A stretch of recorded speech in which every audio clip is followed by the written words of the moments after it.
Profe, disculpa, Sí, disculpa. Después me podés pasar la contraseña para Model. bien, bien, bien. Para, para el teléfono. Bueno, para que me permita ingresar a Model, Ahí le a mandé un la plataforma. mensajito. Ahí Ah, mandaron DT 23. 2013. Bien, bien, Antonia, gracias. gracias. Espera que me ayuden.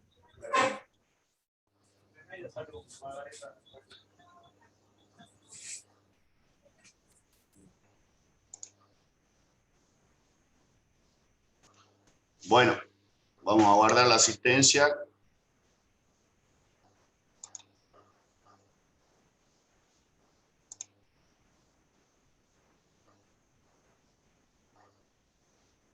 Listo.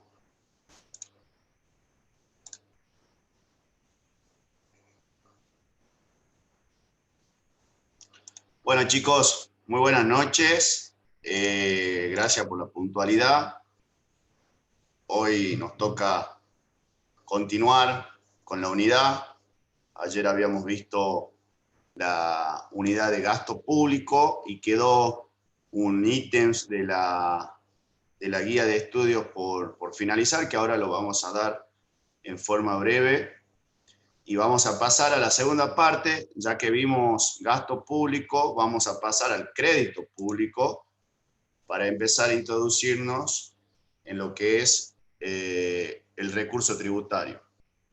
Nosotros habíamos dicho que los gastos públicos son o constituyen erogaciones dinerarias que realiza el Estado en virtud de una ley para poder cumplir con sus fines consistentes en la satisfacción de las necesidades públicas, ¿verdad? Entonces, hay un punto en particular y resulta lo siguiente: ¿cómo financiamos ese gasto público? Decíamos al principio de la clase de ayer que se podían financiar de distintas formas, pero bueno, ahora nos vamos a introducir específicamente en el estudio de la financiación del gasto público. Como es lógico de suponer, los diversos sistemas de financiación de los gastos públicos van sufriendo transformaciones paralelas y fundamentales, como la propia evolución del concepto de gasto público. Así, por ejemplo, nosotros tenemos en la Constitución de la Nación Argentina, en el artículo 4, que ha sido creado en el año 1853, cuando se sancionó la Constitución. Piensen ustedes, 1853. El artículo 4 manifestaba que los gastos públicos son financiados con fondos del Tesoro Nacional. Y según esta norma constitucional, este artículo 4, que sigue vigente en la actualidad, estos fondos del Tesoro Nacional están constituidos por diversas fuentes. El artículo 4 menciona principalmente el producto de derechos de importación y exportación mencionado. Ustedes sitúense en el año 1853. Dice que los fondos del Tesoro Nacional serán conformados con el producto de los derechos de importación y exportación, con el producto de la venta y locación de tierras de propiedad nacional. En esa época era algo normal la venta o el alquiler de tierras del Estado Nacional. Hoy es muy difícil la adquisición a título gratuito u oneroso de un terreno del Estado Nacional. El tercer ítem que menciona el artículo 4 como constituyente de los fondos del Tesoro Nacional es la renta de los correos. Miren en la época que estamos, con la renta de los correos. También menciona expresamente, y el artículo 4 dice las demás contribuciones que equitativo y proporcionalmente a la población imponga el Congreso. Y menciona los empréstitos y operaciones de crédito que decrete el mismo Congreso para urgencias del país o para utilidad nacional. Entonces, decimos que la norma de apertura en el estudio de la financiación del gasto público es el artículo 4 de la Constitución de la Nación Argentina, que establece que los gastos públicos serán financiados con fondos del Tesoro Nacional. Y este Tesoro Nacional está constituido por el producto de derecho de importación y exportación, por el producto de la venta o locaciones de la propiedad nacional, con la renta de los correos, con las demás contribuciones que equitativa y proporcionalmente a la población imponga el Congreso, y con los empréstitos y operaciones de crédito que decrete el mismo Congreso. Un análisis de la Constitución, voy a poner en silencio a los que van ingresando para que no...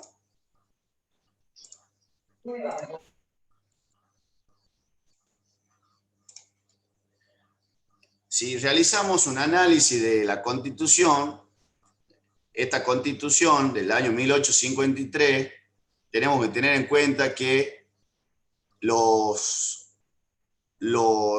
constituyentes, es decir, las mujeres y hombres que crearon la Constitución, preveían en ese momento financiar las erogaciones de la nación mediante dos tipos principales de recursos. De lo que yo nombré lo podemos separar en dos. Recursos de ingresos de tipo tributario, por un lado, y recursos producidos o como producto de bienes y servicios del propio Estado. Es decir, de ingresos de tipo tributario o bienes o servicios del propio Estado. Eso es un primer análisis que podemos hacer del artículo 4 de la Constitución, que ha sido creado en el año 1853. Cuando decimos en el primer tipo de recursos de tipo tributario, quedan incorporados los derechos de importación, exportación y otras contribuciones, dice la Constitución. Tengan que tener en cuenta, alumnas, alumnos, que cuando la Constitución utiliza la palabra contribuciones, se debe entender en el sentido amplio tributos, porque las contribuciones especiales son un tipo de tributo. En ese caso, en 1853 se utilizó esa denominación. Y en la segunda clasificación de los principales recursos tenemos aquellos que son productos de bienes o servicios del propio Estado, que corresponde a la venta o al alquiler de tierras de la propiedad nacional o la renta de correo. Y después hay un tercer tipo de ingreso a que se refiere este artículo de la Constitución. ¿Cuál es? Los empréstitos.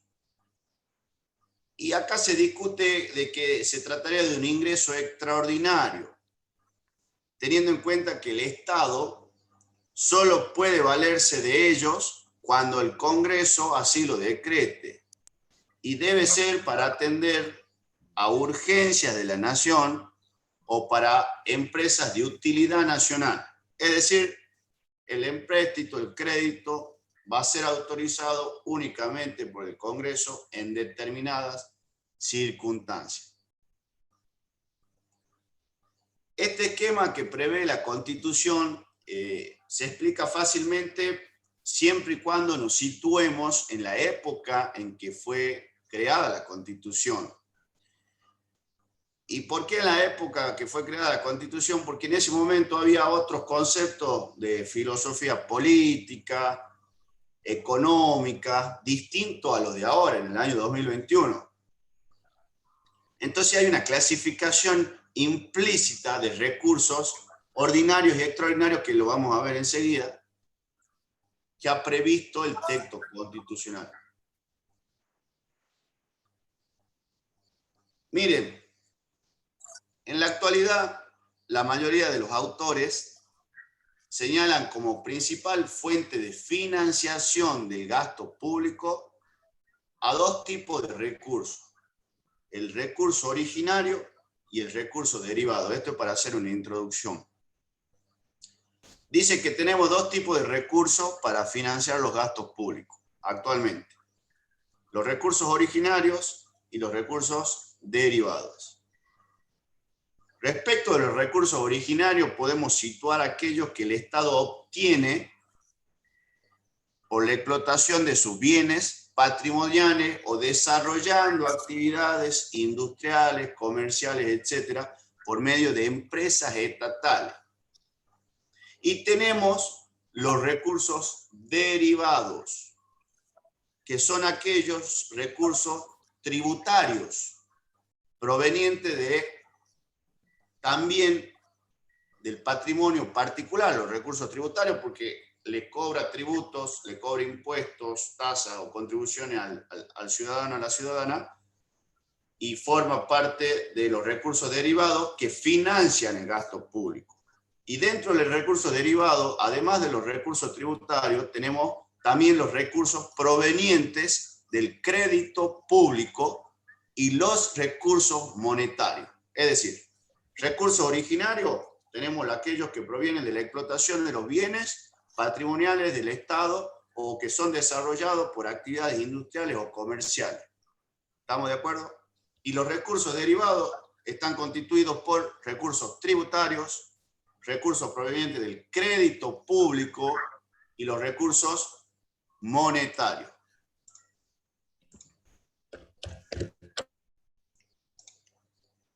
Teniendo en cuenta cómo es la financiación del gasto público, vamos a pasar a la otra parte de la unidad, creo que la unidad 2, la que estamos viendo. Y ahora nos toca ver la parte del crédito público. Nosotros decimos que en los recursos derivados tenemos los recursos tributarios, el crédito público y los recursos monetarios. Hoy vamos a ver lo que es el crédito público. Para ver lo que es el crédito público, vamos a entrar a la unidad de los recursos que tiene el Estado para financiar esos gastos, que recién hicimos una introducción.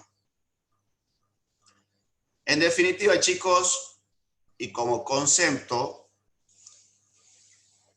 los recursos públicos son aquellas riquezas devengadas a favor del Estado y acreditadas en su Tesoro Nacional. Villegas dice que recurso público constituye toda riqueza devengada en favor del Estado y acreditada en su tesoro. El recurso público. Es decir, son los ingresos en la tesorería del Estado, cualquiera que sea su naturaleza económica o jurídica. El recurso público no se va a limitar solamente a asegurar la cobertura de los gastos indispensables de la administración, sino que implica también cubrir gastos públicos que pueden ser instrumentos para que el Estado desarrolle su política intervencionista en la economía general. Vale decir, cuando nosotros hablamos de recursos públicos, son toda riqueza devengada a favor del Estado y acreditada en su tesoro, y que no solamente van a satisfacer las finalidades básicas y principales del Estado, que es satisfacer los servicios básicos, sino que otra actividad mucho más amplia, que es la intervención del Estado en la economía en general. Hay diversos criterios para agrupar o para clasificar al recurso público. Nosotros tenemos una clasificación que puede ser jurídica, tenemos una clasificación de los recursos públicos económica y podemos encontrar casos especiales. Cuando nosotros hablamos de una clasificación de tipo jurídica de los recursos públicos, podemos decir que son recursos, pueden ser originarios o pueden ser derivados.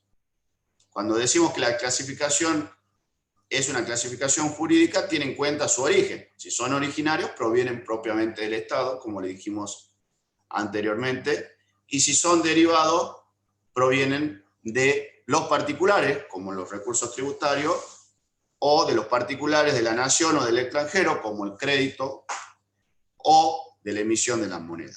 Nosotros también tenemos una segunda clasificación respecto de los recursos públicos, que es una clasificación económica. Y podemos clasificar a los recursos públicos en ordinarios y en extraordinarios. Los ordinarios pueden ser a su vez regulares y continuos, y los extraordinarios pueden ser excepcionales, ocasionales. Cuando decimos recursos públicos con una vista económica y que son ordinarios, son los normales y habituales que se desarrollan a lo largo de un periodo. Y cuando decimos recursos públicos extraordinarios, son por una causa específica de que debe ser autorizada por el Congreso de la Nación. Y después tenemos los casos especiales, que son los recursos públicos provenientes de liberalidades, de tarifas por servicios públicos, monopolios fiscales, como por ejemplo juegos de azar, el Enreja, el Enjasa. Tenemos la emisión de títulos públicos, la emisión de moneda, esos serían casos especiales. Pero lo que a nosotros nos interesa en esta línea de ideas, hablando de recursos públicos, es la clasificación jurídica en originarios y en derivados.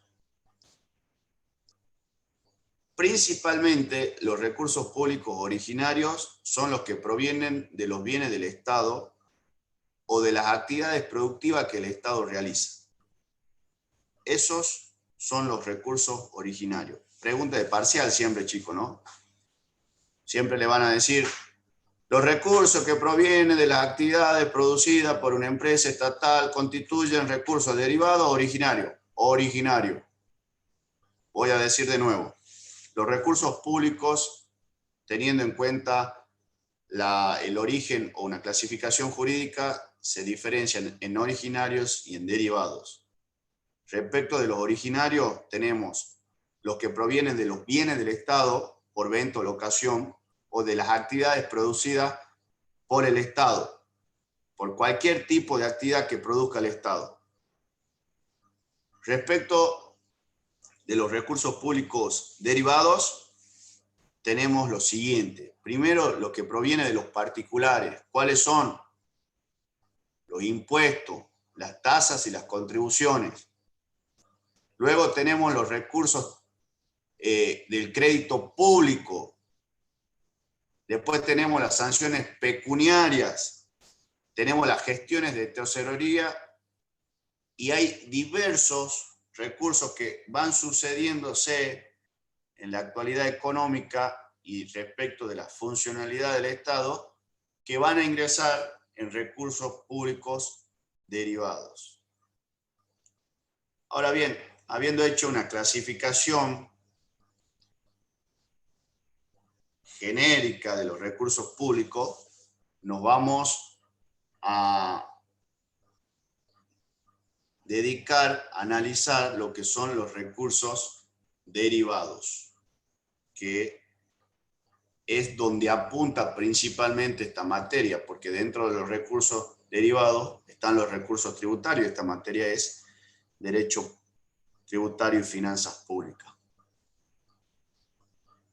Yo le quiero dar un ejemplo.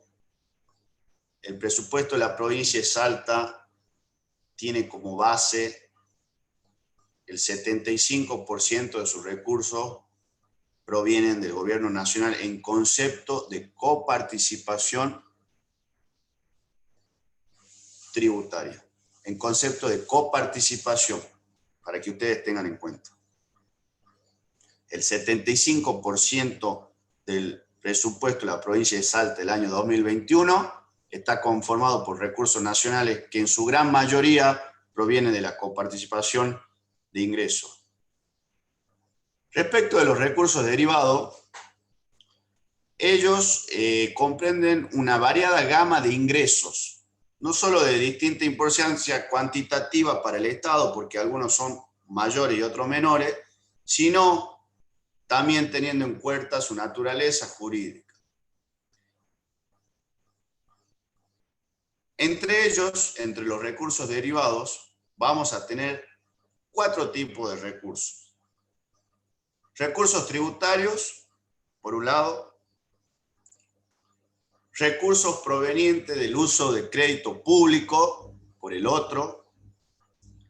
Multas y otras sanciones de carácter pecuniario, por otro lado. Y los ingresos provenientes de gestiones de la tesorería de la nación.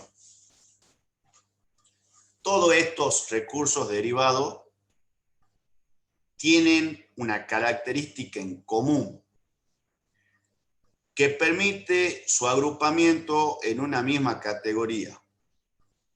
Vale decir, el Estado en todos los casos obtiene este tipo de recursos de una manera mediata. No inmediata, sino mediata.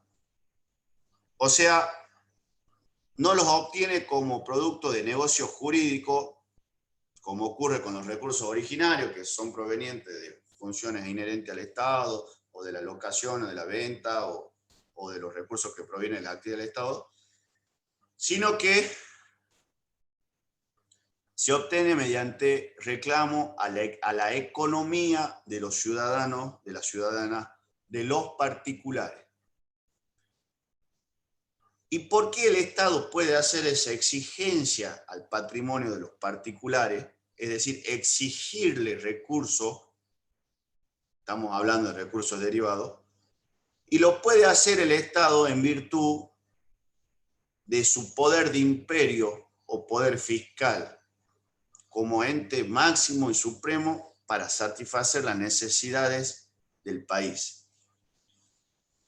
De allí surge que estos recursos sean, desde el punto de vista jurídico, fruto de relaciones entre el Estado y los particulares, pero siempre gobernadas por normas de derecho público. No hay acuerdo de voluntades. No hay acuerdo de voluntades. El Estado lo exige en virtud de su poder de imperio.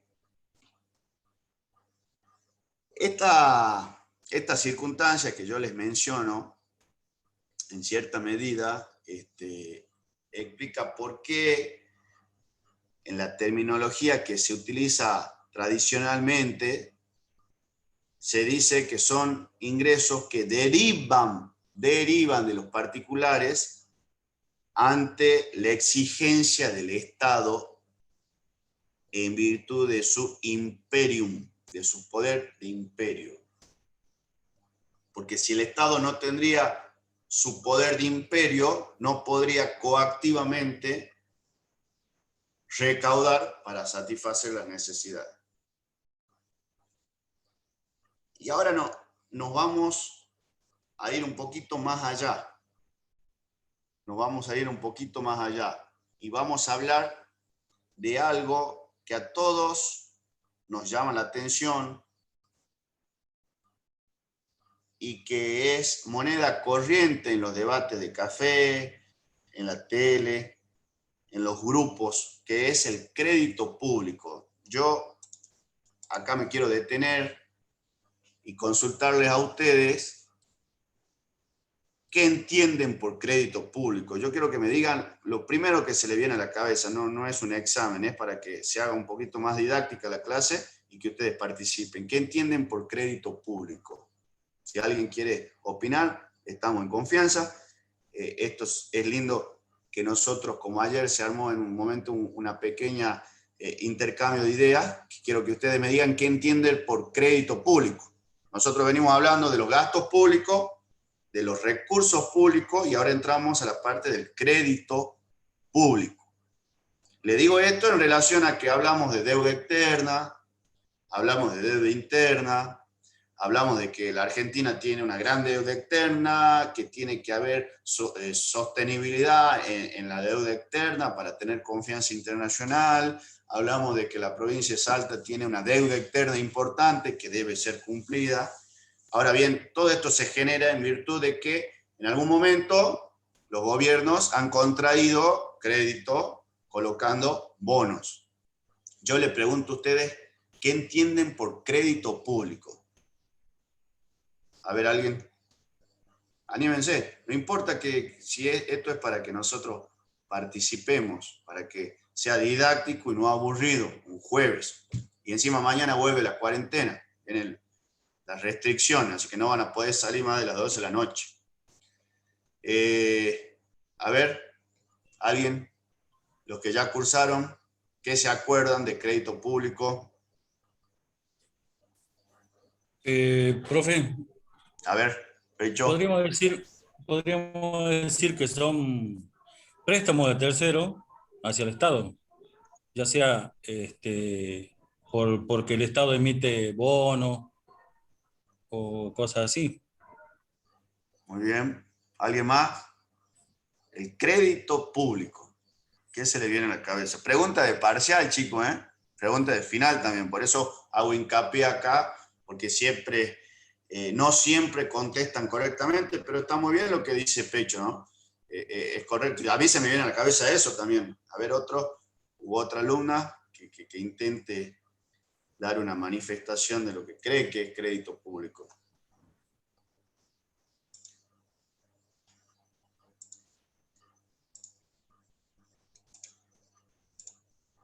Bueno, ahí teníamos un alumno que siempre participa. Muy bien. Bueno, el crédito público no es un término regularmente empleado por un gran sector de la doctrina financiera. No lo emplean al término crédito público. Lo que más se utiliza como terminología, por ejemplo en Estados Unidos, o nosotros que venimos más o menos siguiendo una línea económica de los Estados Unidos, nosotros hablamos de deuda pública o de empréstito, pero no hablamos de crédito público, ¿sí? Pero es importante realizar una distinción previa entre el crédito público y la deuda pública, que no son lo mismo. No solamente con fines académicos, sino porque están interrelacionados entre ambos. O sea, existen porque existen ambos. Uno existe porque existe el otro existe porque existe el primero. En una concepción comercial, chico, cuando hablamos de crédito, decimos que existe una buena reputación, una buena fama que gozaría una persona para satisfacer sus compromisos contraídos. Análogamente, en el lenguaje financiero, se emplea la expresión crédito público para significar la opinión pública o la fama o la reputación de que goza un Estado para cumplir con sus obligaciones generales y de manera concreta con los empréstitos que ha contraído. Por lo tanto, la idea de crédito público se relaciona con dos cosas, chicos. Con la aptitud del Estado que contrae una obligación y con la capacidad económica del Estado para cumplir con dicha obligación. En otras palabras, la idea de crédito público la podemos resumir, en definitiva, en la confianza en el Estado. La confianza en el Estado. Hay crédito público porque confiamos en el Estado, porque tiene aptitud el Estado para contraer una obligación y porque tiene capacidad económica de pago. ¿Me entienden? Entonces, cuando hablamos de crédito público, hablamos de la confianza en el Estado para dar cumplimiento a sus obligaciones. ¿Estamos de acuerdo? Cuando, desde el punto de vista de las finanzas públicas, cuando un Estado se vale de esa confianza que ese Estado inspira, es decir, se vale del crédito público, ya sea adentro del país o fuera del país, ¿qué hace el Estado? Utiliza una técnica que todos conocemos, o la gran mayoría, de emisión y colocación de títulos para un empréstito público. Y estos empréstitos públicos, a través de la emisión de títulos, que decía recién el alumno, el compañero Pecho, representan las obligaciones contraídas por el Estado a causa de préstamos monetarios recibidos, ya sea de las economías de los particulares o de organismos públicos, incluso de carácter internacional. Y la suma de todos esos empréstitos públicos contraídos y adeudados por el Estado conforman la deuda pública. ¿Se entendió? ¿Se entendió? Profe, ¿puede volver a explicar lo del título público? Disculpe.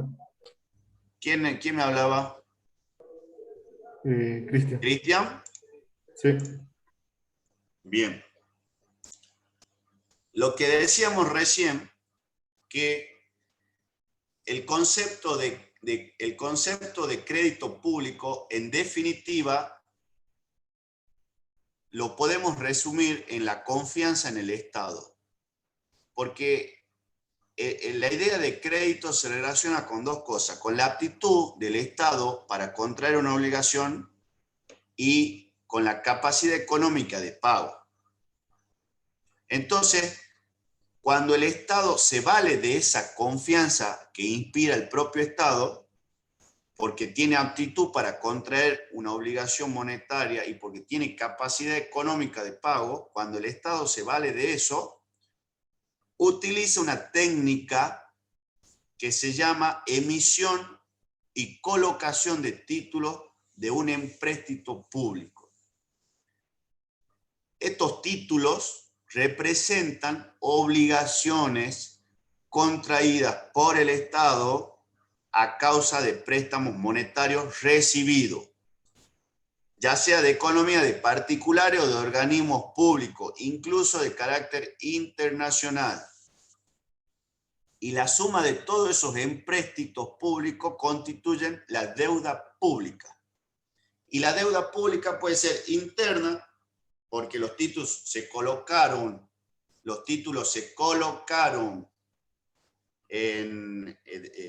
dentro de la Argentina, o externa, porque los títulos se otorgaron a favor de acreedores externos. Ya vamos a ver enseguida cómo son la colocación de los títulos. En definitiva, chicos, es como que en términos vagos y generales, podemos decir, es como que el Estado emite un cheque y lo cambia a cambio de recursos monetarios para cumplir con sus obligaciones, con una tasa de interés dependiendo y con un tipo de moneda que puede ser en pesos o puede ser en dólares. Entonces, no es que el Estado va y saca un crédito. Ustedes sacaron un crédito alguna vez, seguramente que alguien de ustedes sacó un crédito en un banco. ¿Estamos de acuerdo? Entonces van ustedes al banco y sacan un crédito personal, para no complicarlo. El crédito personal dice, bueno, dígame su recibo de sueldo o su inscripción en la AFE, ya sea como monotributista, autónomo, responsable inscripto, y según sus ingresos le dan un crédito personal, ¿verdad? ¿Y ustedes qué firman en el banco? Un pagaré. Además de los formularios que le hace llenar el banco. ¿Por qué le hacen firmar un pagaré? Porque es un título ejecutivo, no se discute la causa, y si usted no paga, lo llevan a juicio en forma inmediata. No tienen que aprobar que la plata que usted le debe es como contrapartida de un crédito. Cuando el Estado toma crédito, cuando el Estado Nacional toma crédito, no hace ese procedimiento con un banco, con el Banco Interamericano de Desarrollo, o con el FMI, o con el Banco Mundial, o con el de BlackRock, o con, no sé, el Club de París, o grupos económicos dentro de la Argentina, sino que para poder pedir prestada plata debe emitir títulos. Que es la garantía del acreedor para el cumplimiento. Pues ya vamos a ver la clasificación de títulos, cómo se colocan y todo enseguida. Profe, Pero disculpe. esto en términos generales, para poder ingresar al tema principal, que es el crédito público. Entonces, como decimos que la suma de todos los empréstitos públicos contraídos y adeudados por el Estado conforman la deuda pública, tenemos que saber también que la deuda pública no comprende, escuchen bien, los compromisos del Estado que derivan de otro tipo de obligaciones, como los sueldos, las pensiones, los depósitos, los contratos, las jubilaciones. ¿Están escuchando esto? Esto es pregunta parcial y pregunta final. La deuda pública se conforma por la suma de todos los empréstitos públicos, no así por las deudas en concepto de sueldos, pensiones, depósitos, contratos y jubilaciones, y entre otros. ¿Se entendió? Sí, profe, disculpe, ¿se escucha? Sí, sí se escucha. Ejemplos de títulos de deuda son las LELIQs y las LEBACs, ¿no? Que emiten el Banco Central. Claro, son las últimas que habían emitido. También, bueno, hay discusión en tema del, ¿se acuerdan el dólar futuro? Se emitían títulos en dólar a futuro negociables, que eran confiables, por eso los compraban, pero sí hay distintos tipos de títulos, correcto, como dice el alumno. No sé quién opinó ahí. Yo, profe, Leonel. Bien, Leonel. Bueno, se va entendiendo lo que son los títulos públicos, que es la deuda pública, que es originada por los empréstitos únicamente, y las deudas que tiene el Estado en concepto de sueldos, jubilaciones, pensiones, contratos, no constituyen deuda pública. Eso tienen que saberlo. Profe, ¿podría repetir una vez más lo de deuda pública? Conforme a la suma de todos los empréstitos públicos y qué más era. Que la deuda pública, ¿sí?, se constituye por la suma de todos los empréstitos públicos. ¿Sí? No comprende deuda pública los compromisos del Estado que derivan de otro tipo de obligaciones, como ser sueldos, pensiones, depósitos, contratos, entre otros. Pueden ser jubilaciones. ¿Sí? ¿Se entendió? Pregunta de parcial, ¿no? Bueno, entonces, como dijimos que el crédito público en definitiva es la confianza en el Estado, porque el Estado tiene aptitud para contraer y tiene capacidad económica del pago, cuando el Estado reúne esas dos condiciones está en una situación de ventaja, de mucha ventaja, es decir, inspira confianza. Cuando el Estado inspira confianza, puede emitir y colocar títulos de deuda o de empréstito público, ya sea dentro de la Argentina o para acreedores externos. ¿Estamos de acuerdo? Entonces, cuando la Argentina tiene en su momento esa condición de confianza que le da a los acreedores, tiene la posibilidad de colocar, ¿saben por qué? Porque si tiene confianza, los acreedores le van a dar plata. En definitiva, porque el Estado tiene la aptitud de contraerlo y tiene capacidad económica de pago. Y todo esto que se hace a través de la emisión y la colocación de un título, yo le di el ejemplo de cheque, pero es un ejemplo muy, muy absurdo, solamente a los fines didácticos y ejemplificativos. Y le di el ejemplo del banco porque no es que el Estado va y contrae un crédito como nosotros vamos y contraemos ya sea un crédito personal, un crédito hipotecario. No, son distintas formas, distintas situaciones y distinta naturaleza jurídica. Y ahora bien, le voy a dar otro ejemplo acá, porque nosotros dijimos que la suma de todos los empréstitos públicos constituyen la deuda pública. Los empréstitos públicos se conforman cuando el Estado emite títulos de deuda, ¿sí?, que constituyen obligaciones que contrae el Estado. Emite títulos en donde el Estado le da al particular, ya sea una persona física o jurídica, y el Estado recibe plata. Eso es una deuda pública. Pero dijimos que la deuda pública no la comprenden los sueldos, las pensiones, los depósitos, los contratos y cualquier otra obligación que no venga de la colocación de títulos. Y le voy a dar un ejemplo muy concreto. En la provincia de Salta, nosotros tenemos una deuda externa bastante importante que viene como consecuencia de los créditos obtenidos a nivel internacional para el Fondo de Reparación Histórica y para el Fondo del Bicentenario. ¿Estamos de acuerdo?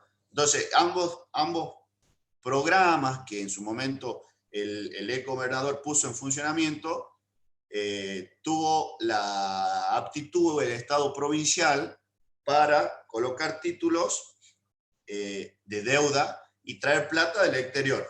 En un momento fue el Club de París, en otro momento otros grupos económicos, y lo aseguraban a esos títulos con la coparticipación que recibe la provincia. Es decir, si no paga la provincia, se asegura el acreedor con la coparticipación. O sea, queda en juego la coparticipación de los recursos tributarios que debería recibir la provincia si no cumple con la fecha de pago. Ustedes saben que cuando no cumplen la fecha de pago, hay cesación de pago, entra en default, incumplimiento. Cuando la fecha de pago es, por ejemplo, el día 1 del mes de mayo y no pagó los 30 días posteriores, se dice que hay un default moderado y controlado. ¿Qué quiero significar con esto? La provincia tenía aptitud y tenía capacidad de pago y garantizó además esos empréstitos, esas obligaciones internacionales con la coparticipación. Pero la provincia de Salta tiene un agente financiero. ¿Alguien sabe quién es el agente financiero de la provincia de Salta? A ver si están escuchando. El Banco Macro. Macro. Perfecto, bien. Justo hay un apellido Brito ahí, mira. Britos era el dueño. Que en paz descanse. Correcto. El agente financiero de la provincia de Salta se llama Banco Macro. El Banco Macro lo que hace, en definitiva, administrar todo el recurso de la provincia. Porque no es que Granbur tiene una caja fuerte y está toda la plata. No, no. La plata se gira al Banco Macro, que es el agente financiero de la provincia, porque por ley se constituyó como agente financiero, porque hizo una oferta y la provincia eligió a este banco para que sea el agente financiero. Entre tantas obligaciones, entre tantas ventajas y desventajas, llámelo como ustedes quieran, la provincia puede tomar crédito del Banco Macro en descubierto para pagar sueldo, por ejemplo. Ese crédito que toma del agente financiero no constituye deuda pública porque no es en virtud de un empréstito, sino en virtud de un convenio particular entre el Banco Macro y la provincia de Salta, porque lo constituyeron en agente financiero. Eso les quería dar ese ejemplo porque la provincia vive endeudada, sacando crédito para pagar sueldo, ¿me entienden?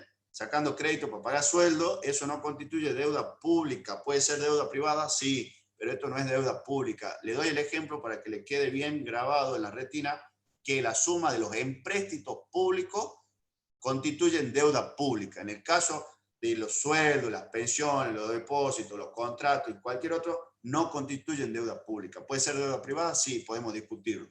Ahora bien, pasamos. ¿Les quedó claro el ejemplo, chicos? Profe, disculpe, Sí. ¿cómo se mide el nivel de confianza? ¿Cómo sabe el acreedor de que el Estado o la provincia va a poder hacer frente a la deuda? Bueno, viste que inventaron la sensación térmica en algún momento. Dice, ¿cuántos grados hace en Tartagal? Hace 35 grados y sensación térmica 40. Bueno, han inventado el riesgo país. Y el riesgo país son niveles de medición de la estabilidad de la economía de un país en que se basa en eso. Pero de todas formas, hay grupos internacionales económicos que radican principalmente en Estados Unidos, que se dedican a medir los niveles de confianza, eso con respecto al crecimiento del PBI o no. Después tener el riesgo país, pero bueno, también depende de la astucia del equipo económico que vaya a negociar un crédito a favor de la Argentina, ¿no? Depende mucho de la astucia y de la seguridad que se le da, y se hace mucho lobby. No sé si ustedes recuerdan cuando asumió el presidente Alberto Fernández, que antes de llegar a un acuerdo con los fondos buitres, como se dice, o con la deuda externa, anduvo recorriendo por Rusia, anduvo recorriendo por el Vaticano, lo vio al Papa, lo vio a Donald Trump en su momento, porque fue buscando ayuda de otros sectores. Bueno, eso es una apreciación mía, ¿no? Pero creo que la confianza se basa básicamente en la parte subjetiva. Por supuesto que a estos niveles exorbitantes de dinero es todo objetivo, ¿no? Como preguntaba la alumna, pero bueno, hay niveles de medición de la confianza en las economías nacionales, pero también depende mucho de la persuasión que haya, ¿no? La Argentina no podría haber llegado a un acuerdo con los bonitos, con la deuda externa, si no hubiera habido lobby, digamos.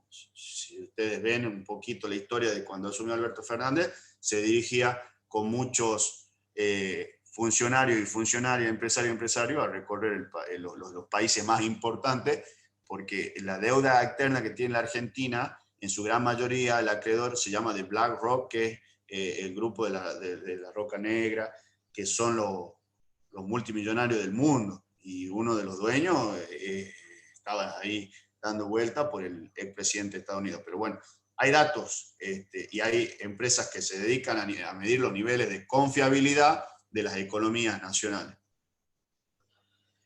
Bueno, cuando nosotros hablamos, empezamos a entrar en lo que es el crédito público, hay elementos legales,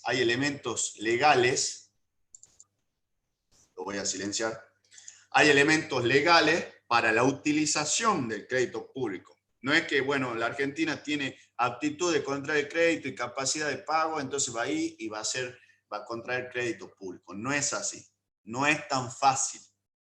El uso del crédito público a plazo intermedio largo, ¿sí?, en virtud de distintas normas constitucionales, únicamente se puede dar por la disposición de una ley,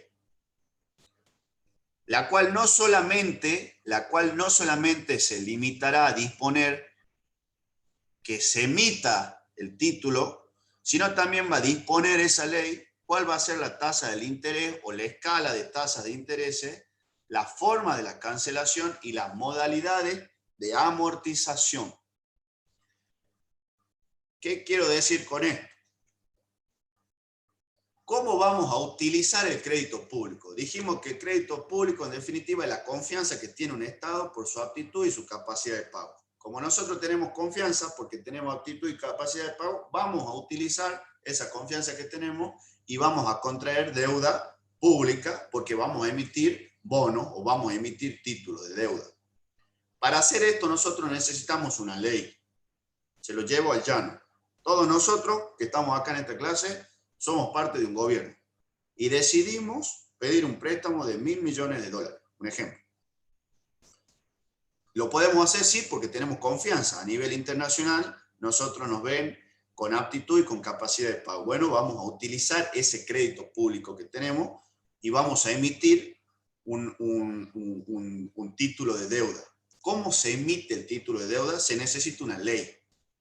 Una ley necesariamente con mayorías agravadas que debe pasar por el Congreso de la Nación. Y esta ley debe disponer, en primer término, debe autorizar la emisión. En segundo término, debe autorizar hasta qué interés vamos a nosotros poder negociar. El interés que nosotros le vamos a pagar a los acreedores, ¿no? Es decir, el interés de deuda.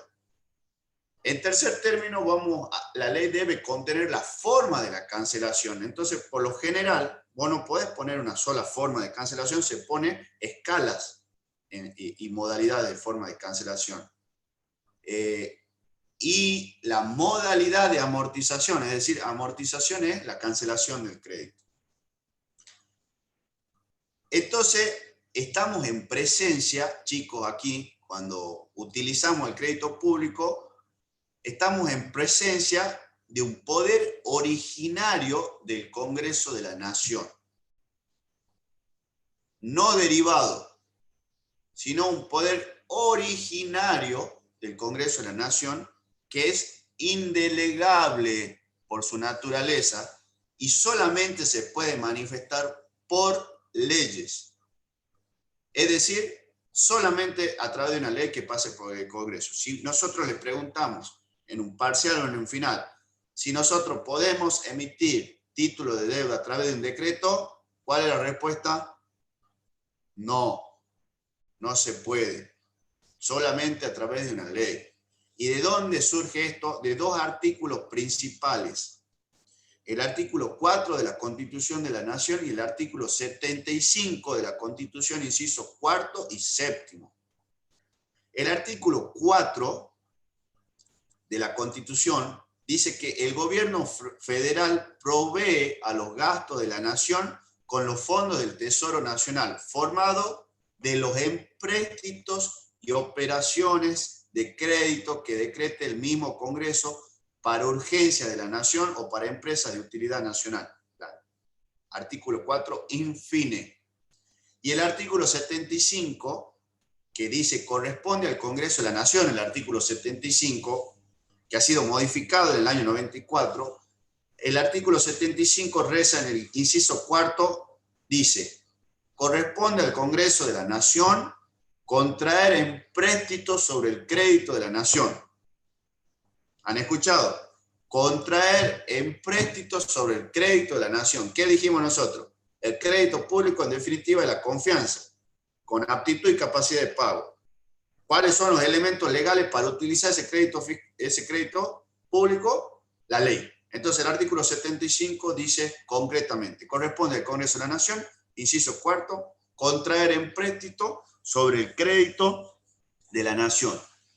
Y el inciso 7 dice, corresponde al Congreso de la Nación arreglar el pago de la deuda interior y exterior de la nación. ¿Están escuchando? Corresponde al Congreso de la Nación arreglar el pago de la deuda interior y exterior de la nación. Por eso yo les dije, el crédito público, ya sea a plazo intermedio o largo, debe ser dispuesto pura, única y exclusivamente por una ley. Y en la ley no solamente se va a autorizar la emisión de título de deuda, sino el interés, la forma de cancelación y las modalidades de la amortización. Yo les cuento algo. El año pasado, en la legislatura de la provincia de Salta, nos envían un proyecto de ley del gobernador solicitando autorización para la renegociación de la deuda por el Fondo de Reparación Histórica y por el Fondo del Bicentenario. Esos dos créditos, esas dos deudas externas que había contraído la provincia ya estaban determinadas por leyes, por dos leyes específicas, en donde se autorizó a contraerla, el monto, la forma de pago y se autorizó los tipos de interés que se podía contraer. Para volver a renegociar esa deuda, el gobernador tuvo que enviar una ley a la legislatura para que con mayoría agravada se le autorice a la renegociación de deuda poniéndole límites. Es decir, en definitiva, nosotros autorizamos al equipo del gobernador a renegociar la deuda, creando una comisión de seguimiento de la negociación de la deuda, de la renegociación de la deuda, poniéndole límites hasta tanto. Es decir, nosotros buscábamos que nos den más plazo de pago y menos interés.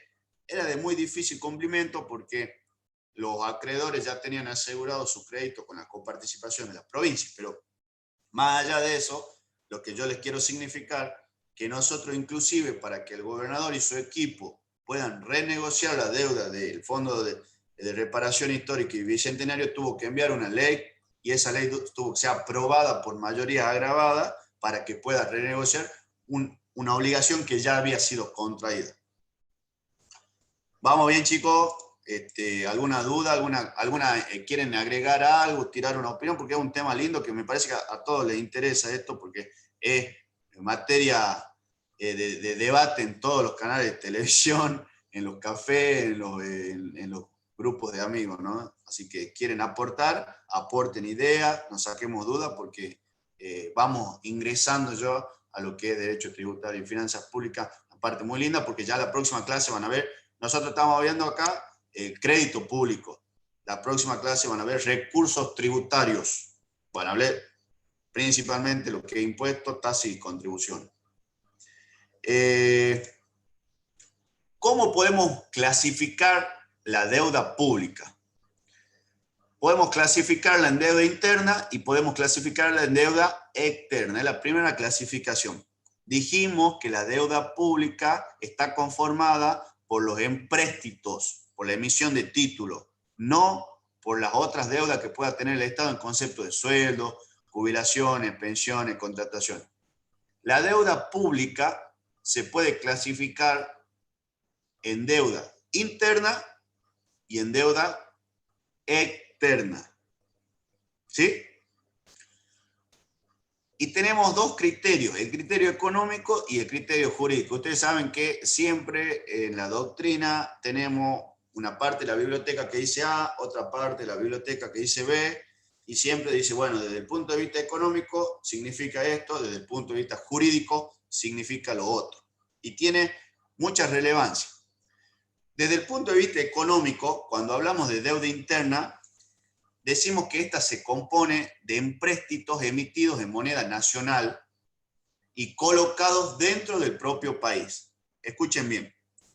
Cuando hablamos en términos económicos y decimos que la deuda es interna, es porque esta deuda está compuesta de empréstitos emitidos en moneda nacional y colocados dentro del propio país. ¿Estamos de acuerdo? ¿Se entendió? En términos económicos, cuando hablamos de deuda interna, significa que hay empréstitos emitidos por el Estado en moneda nacional, en pesos argentinos, y colocados dentro del propio país, dentro de la Argentina. Cuando hablamos de deuda externa, en términos económicos, esta está formada con empréstitos emitidos en deuda extranjeras y colocados en plazas extranjeras. ¿Se entendió? El Fondo de Reparación Histórica y el Fondo del Bicentenario constituyen deuda externa de la provincia, porque han sido empréstitos emitidos en moneda extranjera, en dólares, porque nosotros los tenemos que pagar en dólares, y colocados en plazas extranjeras. Han sido traídos del Banco Interamericano, del Banco Mundial, del Club de París, del Club de los Ocho, no sé, un sinfín de acreedores. Esto es una clasificación de la deuda pública con un criterio económico. Puede ser interna o externa. ¿Sí? Interna, el empréstito ha sido colocado en moneda nacional y dentro del país. Externa, el empréstito fue colocado en moneda extranjera y en plaza extranjera. Ahora bien, cuando hablamos de deuda interna y de deuda externa con un criterio jurídico, decimos lo siguiente. La deuda será interna cuando se componga de empréstitos emitidos en moneda nacional y colocados dentro del propio país y sometidos a las normas legales y a la jurisdicción de los tribunales de este país. Es decir, que ante un conflicto por incumplimiento o por lo que fuera, se somete a los tribunales del país donde se emitió. Por eso la deuda es interna con un criterio jurídico. Cuando la deuda es externa y el criterio jurídico, esta deuda es formada por empréstitos emitidos en moneda extranjera, colocados en plazas extranjeras, y le son aplicables las normas legales extranjeras y tribunales extranjeros. ¿Ustedes se acuerdan de los fondos buitres? Que fue la Argentina y tuvo que mandar una comitiva a negociar con los fondos buitres, y los fondos buitres, ¿qué hacían? Llevaron la causa a un tribunal en Estados Unidos. ¿Se acuerdan del juez que salía en todos los programas de televisión, que era el malo de la película, que sentenció a la Argentina, de hecho? Que la Argentina decía, no, nosotros queremos discutir nuestra deuda acá por el principio de la soberanía nacional, decía la Argentina. Como era una deuda externa, tanto en términos económicos como jurídicos, los fondos buitres, que se llamaban así, tuvieron la potestad y la facultad de llevar a juicio a la Argentina. ¿A dónde? En un tribunal, ¿dónde? En Estados Unidos. Entonces ahí tenemos un ejemplo de deuda externa, tanto en términos económicos, porque fue puesta en plaza extranjera y en dólares, y como en términos jurídicos, porque nos sometimos a los tribunales de otra jurisdicción fuera del país. ¿Se entendió? Bien, seguimos. En la actualidad muchos sostienen que los empréstitos que conforman la deuda pública interna no deben ser considerados como deuda genuina. Hay una parte de financistas, de estudiosos de la economía, de las finanzas, que dicen que cuando el empréstito constituye una deuda interna propiamente dicha, una deuda pública interna propiamente dicha, no serían genuinas deudas, dicen ellos, porque dice que la deuda queda dentro del país y cuando el Estado paga hay una redistribución del ingreso total del país, es decir, la plata queda en el mismo país. Ellos dicen que cuando la deuda pública es interna, no serían genuinas deudas públicas, sino que más bien hay una redistribución del ingreso total del país, pero bueno, esta es una corriente que dice eso, que establece que si la deuda pública es interna, no estaríamos ante una deuda genuina, porque en definitiva vuelve a circular dentro del territorio la redistribución de ese ingreso total.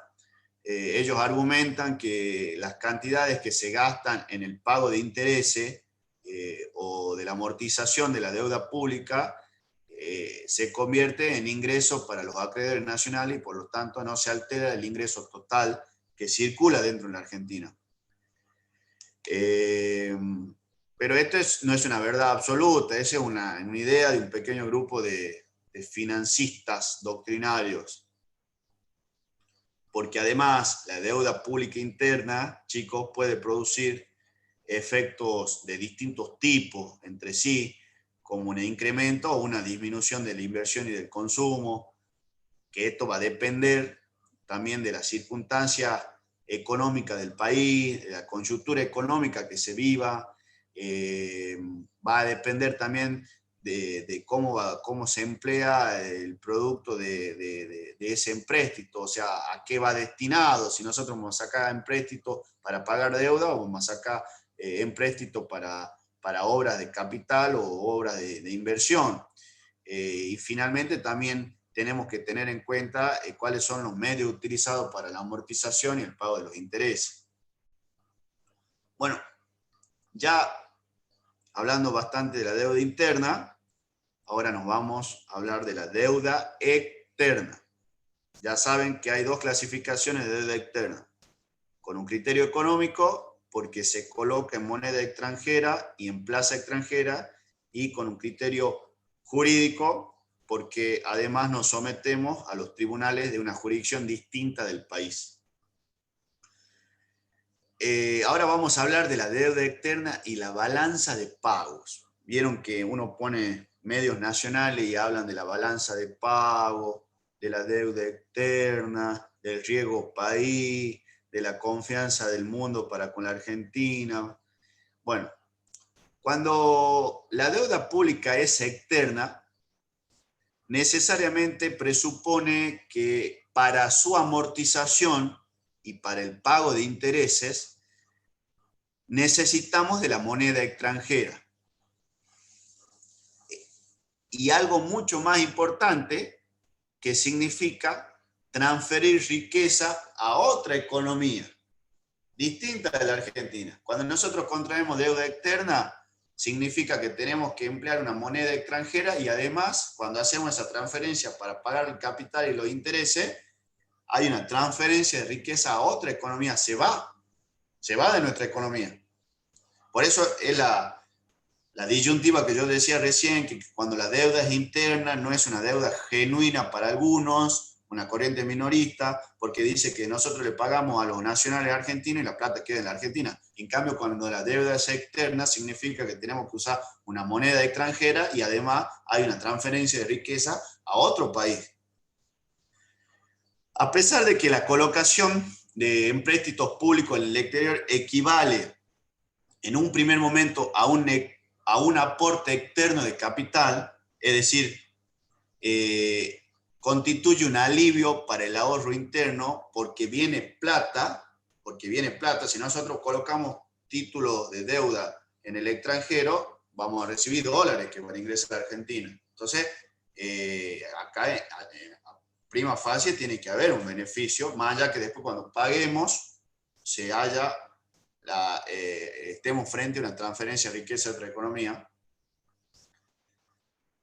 Nosotros tenemos que saber que esta forma de financiación va a exigir además un superávit o resultado favorable en la balanza de pago para la cancelación. Vieron que últimamente tuvimos visita del grupo del FMI que venían a controlar cómo llevaba la economía argentina el ministro Guzmán, porque había hecho un acuerdo. Entonces, en los acuerdos de refinanciación de la deuda externa actual de la Argentina, hay distintas modalidades y hay exigencias. Periódicamente y cada 6 meses viene un equipo del FMI, ¿sí?, a controlar la balanza de pago. ¿Qué quiere decir esto? De cómo vienen los resultados del desarrollo y del crecimiento de la economía argentina para que la balanza de pago se corresponda con la cancelación. Es decir, para ver si estamos encaminados a la cancelación. Por consiguiente, resulta obvio que el producto de los empréstitos colocados en el exterior, es decir, la plata que nos prestan, debe ser destinado preferentemente a las inversiones públicas, a la infraestructura, pero por sobre todo que estimulen el desarrollo económico del país para lograr incrementar las exportaciones y que éstas contribuyan a disminuir el nivel de importaciones y de otros pagos al exterior. Es decir, si nosotros pedimos plata prestada, lo ideal sería que se invierta esa plata prestada, ¿sí?, en inversiones públicas de infraestructura que estimulen el desarrollo económico. Es decir, acompañar a las mujeres y hombres que producen para disminuir las importaciones y aumentar las exportaciones, así ingresan divisas al país.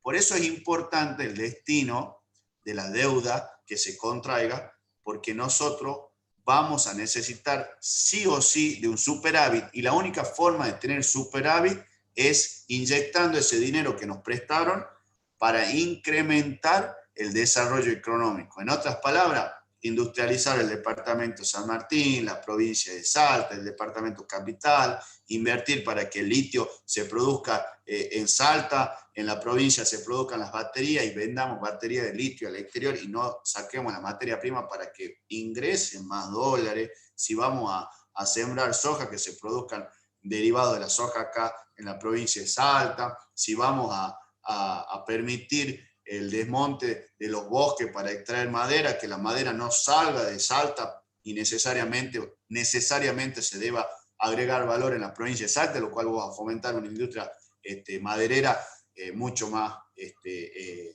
calificada.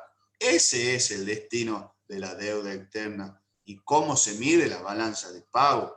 Ahora, si nosotros contraemos deuda externa y seguimos con el mismo nivel de crecimiento, no aumentó, va a ser muy difícil que podamos cumplir con las obligaciones de pago. ¿Se va entendiendo, chicos?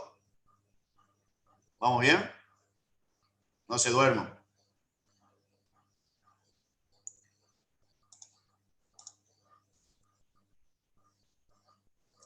Nosotros habíamos dicho que la deuda pública se conforma por los empréstitos, ¿verdad? Ahora vamos a ver cuál es la naturaleza jurídica de los empréstitos.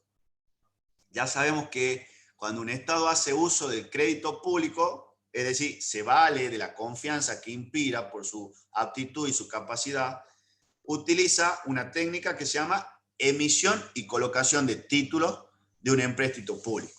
Con eso resumimos todo lo que venimos viendo. Dichos títulos,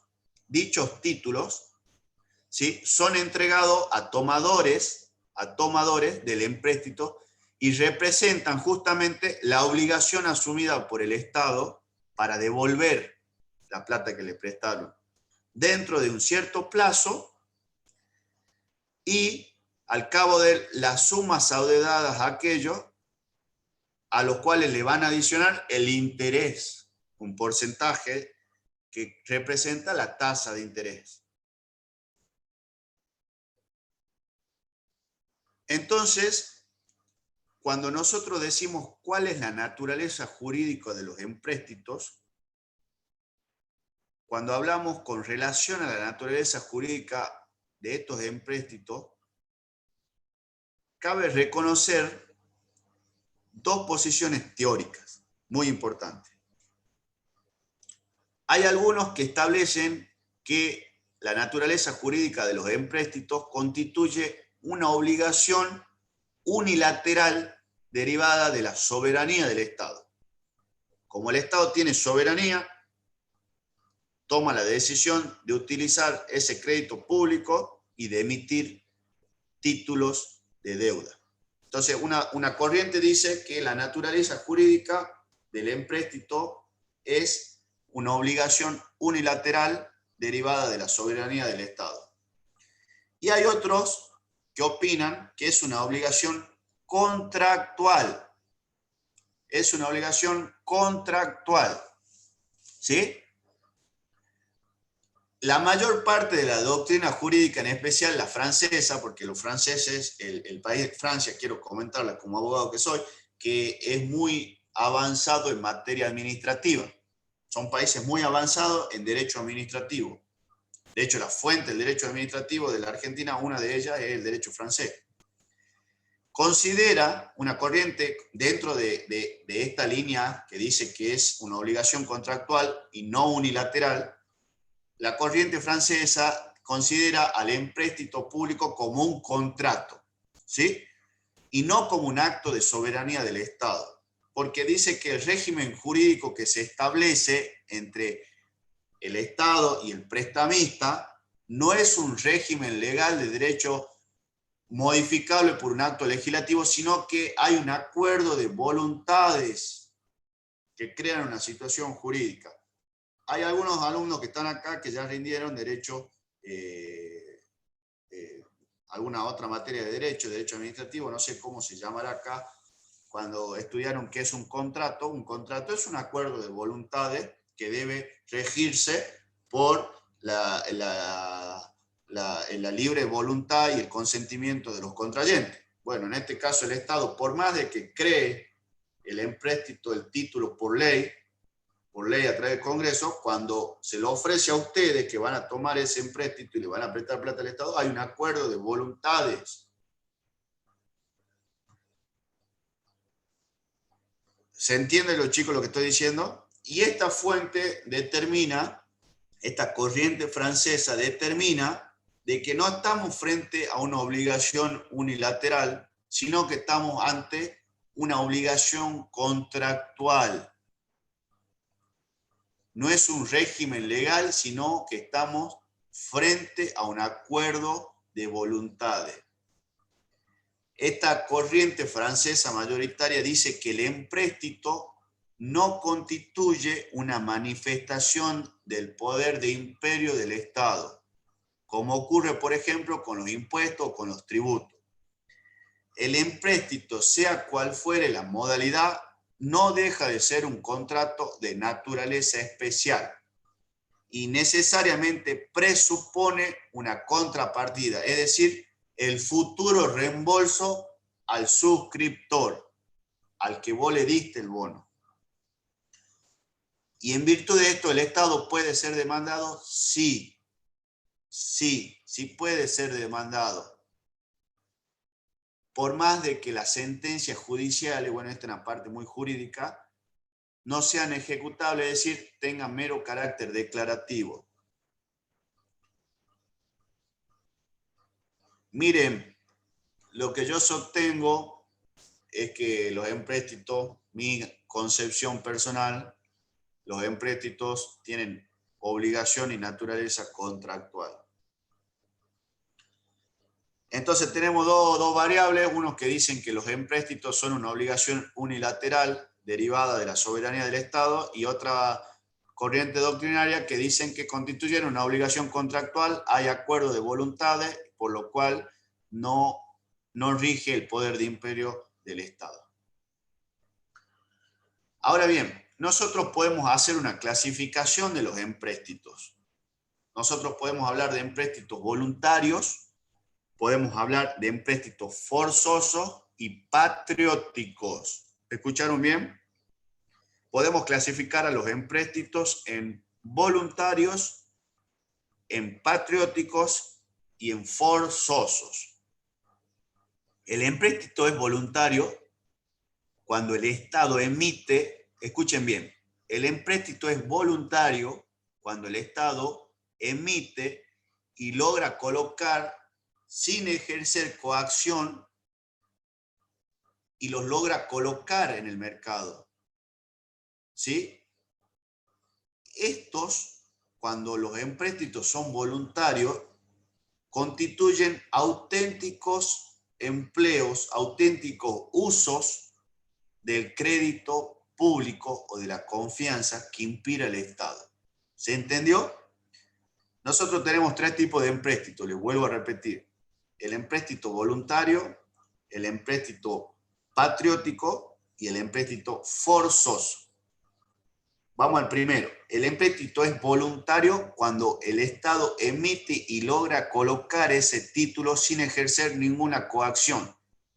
Entonces estamos al frente de un auténtico y un verdadero empleo del crédito público, porque el Estado inspiró confianza y ustedes fueron y adquirieron esos títulos. O vino una empresa del exterior y lo adquirió, o vino un banco del exterior y lo adquirió, porque el Estado no hizo uso de la fuerza, de la coacción. Ahí es cuando, por antonomasia, se pone en práctica el crédito público. ¿Qué dijimos que es el crédito público? La confianza que hay en el Estado, por su aptitud y su capacidad.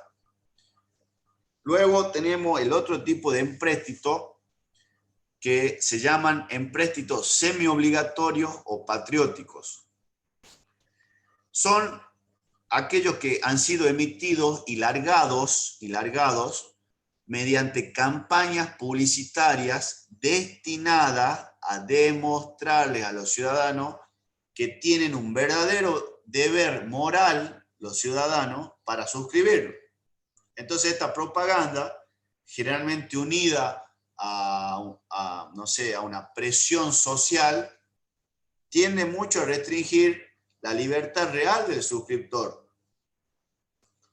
Más allá de que desde el punto de vista jurídico son libremente suscriptos, ¿sí?, han sido inducidos por el Estado a través de campañas publicitarias para contraerlo. Entonces la doctrina lo llama empréstitos patrióticos, porque el Estado a través de propaganda nos logró persuadir a los ciudadanos de que tenemos un deber moral de ir y suscribirlo y darle plata al Estado. Más allá de que lo hagamos voluntariamente, dice esta doctrina de que hubo una influencia indirecta o directa por un sistema de propaganda que hizo el Estado para que nosotros lo suscribamos, más allá de que la suscripción es libre y voluntaria. Y después están los empréstitos forzosos u obligatorios, y que son lo que los particulares deben suscribir obligatoriamente y por lo general conforme a algún determinado porcentaje de la renta o patrimonio. Esto, cuando los empréstitos son forzosos, se asemeja a un impuesto extraordinario, porque obligatoriamente lo deben tomar los particulares. Estos empréstitos presuponen el reembolso, sí, pero son forzosos. Entonces, nosotros podemos estar al frente de empréstitos forzosos y lo hacemos porque el Estado ejerce su poder y obligatoriamente el ciudadano debe tomarlo. Yo no conozco situaciones de empréstito forzoso, pero puede suceder. Puede suceder. Chicos, ¿vamos bien? ¿Me van siguiendo? ¿Tienen alguna duda?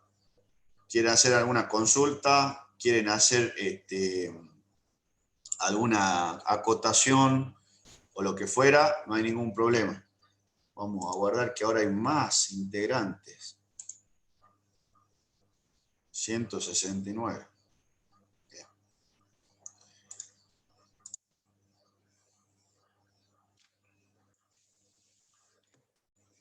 Bueno, ahora vamos a la parte de la emisión del empréstito público. Nosotros dijimos que cuando utilizamos el crédito público, lo hacemos a través de una ley, sí o sí a través de una ley, que va a determinar, primero va a autorizar a emitir un título de deuda, segundo va a autorizar el interés, tercero la forma de pago y la cancelación, y va a dar las pautas para que se realice a través de una ley. Bueno, entonces ya sabemos que para usar el crédito público necesitamos una ley que va a autorizar la emisión del empréstito público. ¿Estamos de acuerdo? Esta emisión del empréstito público supone una consideración previa de cuestiones como el plazo, sí o sí, la tasa de interés, sí o sí, los beneficios accesorios, sí o sí, y las garantías contra la depreciación monetaria, es decir, con qué lo vamos a garantizar ante eventuales circunstancias. Más aún en un país como la Argentina que tiene una variación notable en la política monetaria y política financiera. El régimen jurídico de la emisión de los empréstitos depende siempre del plazo. Así, cuando estamos al frente de empréstitos públicos propiamente dicho, es necesaria la sanción de una ley, como lo dijimos anteriormente, que disponga expresamente la emisión, la tasa de interés y también la forma y los plazos de amortización. Entonces, teniendo en cuenta esto, vamos a hablar de la tasa de interés, que es algo muy importante. ¿Qué es la tasa de interés? En definitiva, el principal beneficio que van a tener los suscriptores del empréstito. Es decir, la tasa de interés es lo más importante que tiene el suscriptor. En cambio, el plazo es lo más importante que tiene el Estado. Por más que yo prefiero colocar un título y que pagarlo en 50 años. Pero bueno, vamos a hablar de la tasa de interés. El principal beneficio que los suscriptores tienen en un empréstito es el interés o la renta del capital prestado al Estado. La fijación de la tasa de interés, chicos, constituye un problema de naturaleza económica, ya que esta tasa se determina en relación con el tipo de interés vigente en el mercado de capitales y al momento de la emisión del empréstito. ¿Qué representa para el suscriptor de un empréstito? La tasa de interés representa una inversión en sus ahorros. En consecuencia, siempre habrá un rendimiento superior por haber dado sus ahorros y suscrito un empréstito público. ¿Sí? Mire, hay muchas circunstancias que pueden rondar en torno a la tasa de interés. Por ejemplo, cuando el objeto de colocar rápidamente un empréstito por parte del Estado y el Estado lo quiere colocar rápidamente al empréstito porque necesita dinero y el Estado decide fijar tasas de interés superior a la vigente en ese momento en el mercado de capitales, esa mayor tasa tiene efectos diversos y puede tener un efecto antiinflacionario. Por ejemplo, si la tasa de interés que está en el mercado de capitales al momento de emitir el empréstito es, por ejemplo, del 30% anual y el Estado emite un empréstito al 40% anual, todo el mundo va a ir a suscribir los títulos de deuda y a ser acreedor del Estado, porque en vez de depositar 1 millón de pesos en el banco que le va a dar una rentabilidad del 30% anual, va a comprar un título de deuda que le va a dar una rentabilidad del 40% y que encima lo puede negociar, ¿me entienden? Entonces puede tener diversos efectos y uno de esos puede ser antiinflacionario, es decir, que baje la inflación. Puede ocurrir, sí. Pero para que esto suceda, este empréstito debe tener una tasa de interés elevada que estimule a los bancos, y a las compañías financieras a mantener en sus carteras los títulos de dicho empréstito. Es decir, va a obligar a que el banco te compre los títulos y se los quede y no los salga a vender de inmediatamente, porque va a esperar a que cumpla el plazo y cobrar la rentabilidad, ¿sí? Y de ese modo restringe la capacidad de préstamo. ¿Por qué? Si el banco tiene plata y le suscribe el empréstito al Estado, le da plata al Estado, el Estado le da el título a una tasa elevada por encima de la que está en el mercado de capitales, el banco se va a quedar con el empréstito, con el título de deuda, y va a esperar los 12 meses para cobrarlo. Como se quedó con el título, erogó plata. Entonces tiene menos plata el banco para prestar plata. ¿Se entiende? Para prestar plata. Entonces, estas mejores tasas de interés en el mercado van a desalentar ciertas inversiones privadas y van a alentar a los ahorristas a comprar títulos de empréstito. Entonces va a haber una disminución en la cantidad de dinero disponible, porque la plata se la van a dar al Estado. Y esto produciría, por ejemplo, efectos antiinflacionarios. Por supuesto que esto depende, chicos, de que siempre sea en la justa medida, de que haya una economía madura, un Estado que se abstenga de emitir billetes, porque la emisión de la moneda también genera exabrupto en los niveles inflacionarios, y de que suspendamos una política monetaria emisionista. Pero bueno, estas son algunas de las variables que yo les explico que puede haber respecto a la tasa de interés que le ponga el Estado respecto de los empréstitos y los títulos de deuda. Que si pone una tasa de interés superior a la del mercado de capitales, quizás fomente de que vengan los bancos y le compren y lo guarden a los títulos hasta tanto lo cobren y no lo vendan en el interín esperando cobrarlo. Bueno, el primer beneficio, decimos, del suscriptor del título de deuda o del empréstito es el interés. Pero además de la tasa de interés, que es un beneficio que se le otorga al suscriptor, ¿sí? Se otorgan otros beneficios también al suscriptor. Nosotros tenemos dos tipos de beneficios que se pueden otorgar al suscriptor: los beneficios accesorios y las garantías contra posibles depreciaciones monetarias. Por ejemplo, beneficios accesorios de usted que tomó un empréstito y suscribió un título de deuda y le dio plata al Estado.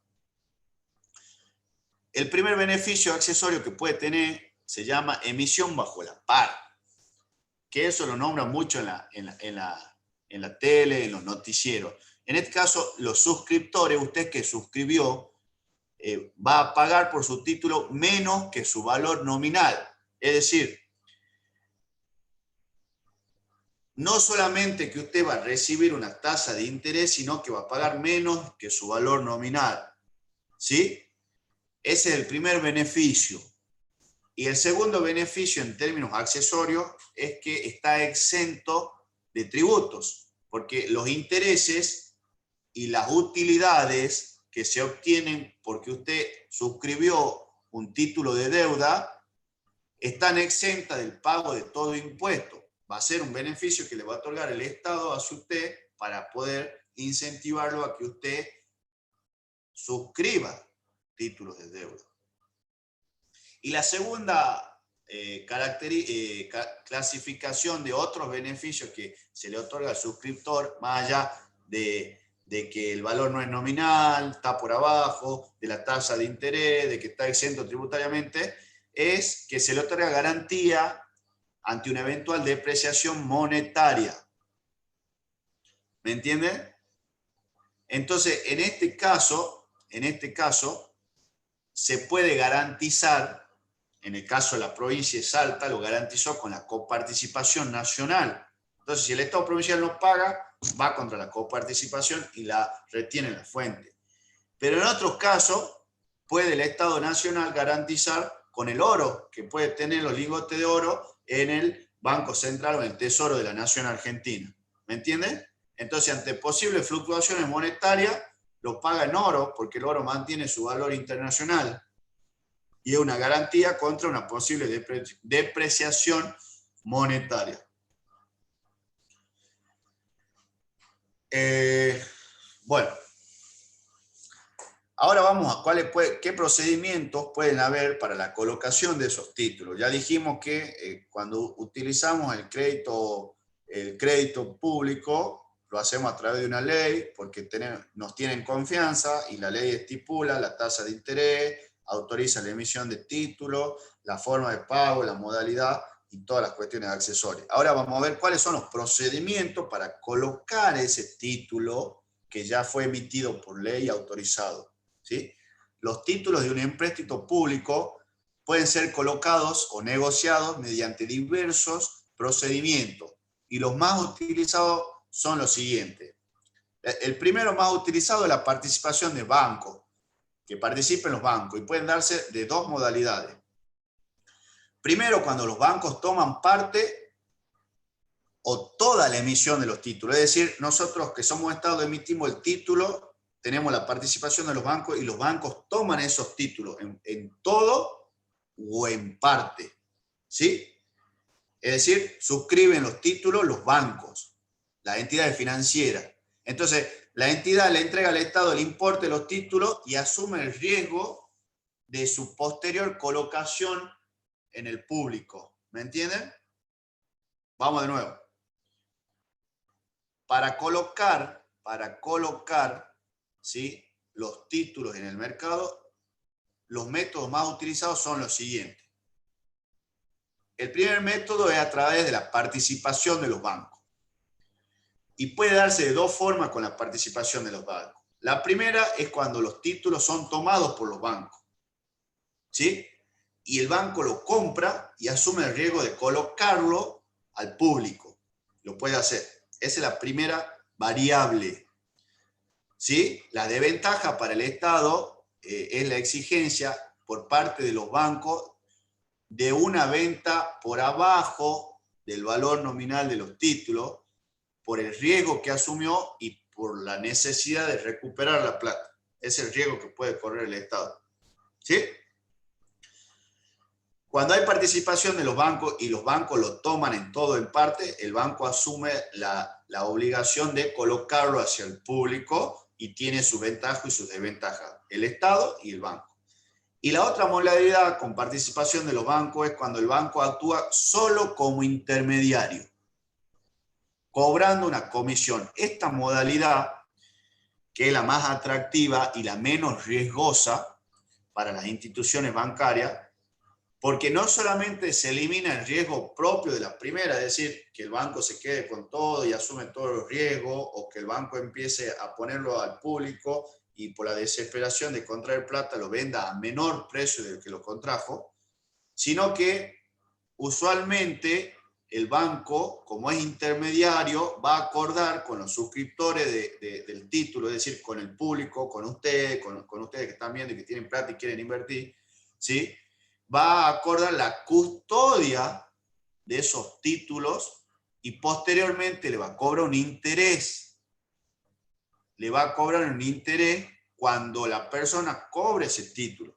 Es decir, el Estado emite títulos de deuda, el banco actúa como intermediario, se lo vende a ustedes y encima le ofrece, se lo ofrece a ustedes, ustedes se lo compran al Estado y lo que ofrece el banco es el servicio de custodia.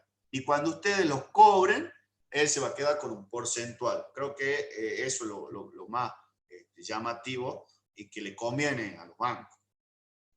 Y después, bueno, eso fue con la participación de los bancos en dos modalidades, cuando lo toman el banco y cuando solamente intermediario. Y la segunda modalidad es la suscripción pública. Esta se identifica en cierta manera con la segunda modalidad del procedimiento anterior. ¿Por qué? Porque se coloca el título y el Estado lo pone para el público. ¿Y quiénes lo toman? El público. Y capaz que usted va, lo toma, lo suscribe y lo quiere poner y depositar en el banco X de la Argentina para que lo custodie, lo cuide. Y bueno, ¿y qué va a decir el banco? Yo se lo custodio y cuando usted lo cobre me quedo con un porcentaje. Bueno, es la suscripción pública. Bueno, y ahora nos toca ver cómo se extinguen los empréstitos públicos, es decir, cómo se cancelan esas deudas por parte del Estado.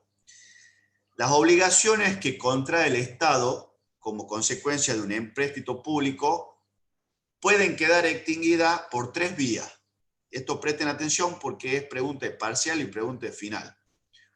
¿Sí? Las obligaciones contraídas por el Estado como consecuencia de empréstito público pueden ser extinguidas por 3 vías. Por la amortización, por la conversión y por la consolidación. Ustedes deben haber escuchado la amortización de la deuda, la conversión de la deuda, la consolidación de la deuda externa. Bueno, las obligaciones que contrae el Estado como consecuencia de la emisión de empréstitos públicos se pueden extinguir por 3 vías: amortización, conversión y consolidación. ¿Qué significa la amortización?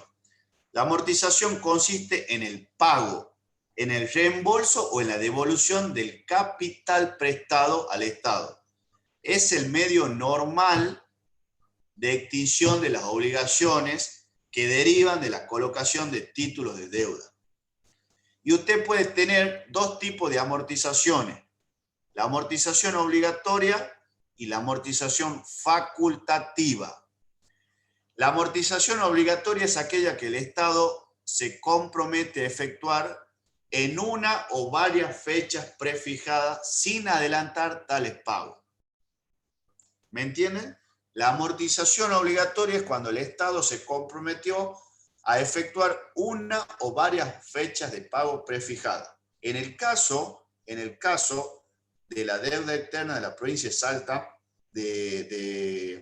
del Fondo de Reparación Histórica y del Bicentenario, hay una amortización obligatoria, porque ahí se comprometieron por fecha, a partir de este año y del año pasado, perdón, a pagar semestralmente o periódicamente pagos parciales que va amortizando, es decir, que va pagando el capital. Y tenemos modalidades en la amortización obligatoria que se pueden denominar de la siguiente forma: por anualidades terminales, es decir, el Estado paga en las fechas previstas el interés prometido más una fracción del capital, de modo que paulatinamente ese capital se va reembolsando hasta llegar a la última fecha. Entonces, en la anualidad terminal, cuando la amortización es obligatoria, nosotros tenemos las fechas prefijadas del pago de intereses, con un plus que es una fracción del capital. Después tenemos la modalidad en la amortización obligatoria de sorteo. Entonces, cada título es reembolsado íntegramente mediante un sorteo que abarca una fracción del total de la emisión. Es decir, nosotros tenemos un grupo de acreedores que tienen los mismos títulos y nosotros tenemos una amortización obligatoria. En tal fecha se hace un sorteo. Los 10 que salieron sorteados se les paga íntegramente y ya está, se les reembolsó íntegramente. ¿Cuál es la obligatoriedad? Que en esa fecha se hizo un sorteo y en esa fecha los 10 beneficiarios son los que van a obtener el pago total de su deuda. Y la otra modalidad en la amortización obligatoria recordemos que la amortización obligatoria se estipula una o varias fechas prefijadas. Se puede dar la licitación.